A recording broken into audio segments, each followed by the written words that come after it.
There are a lot of students who comes with a lot of queries that which test they have to take and what are the differences between the IELTS and the PT.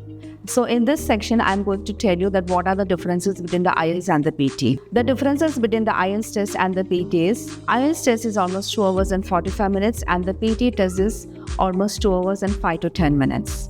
For the IELTS test, we have two modes of writing the test. Like you can say it's an paper based or a CBT. But when you take the PT test, it is only a CBT test. That is a computer based test. But the TRF is valid for 2 years for both the tests. If you take an IELTS, it is for 2 years. And if you take a PT, it is also for 2 years. Now the task in this, the modules are same for both, but the given task will be different. If you take an IELTS, academic or in general, we have 4 modules. But for the speaking, it is the same.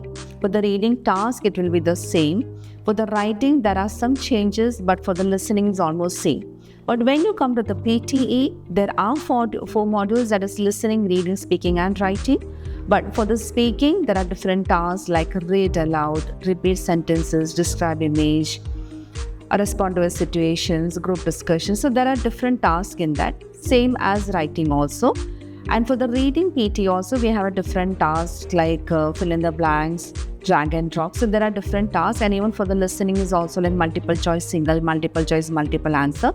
So these are the basic differences between the IELTS and the PT. So if you want to know more about that, whether you should take the IELTS or a PT, so we are here to guide you. So please do contact us.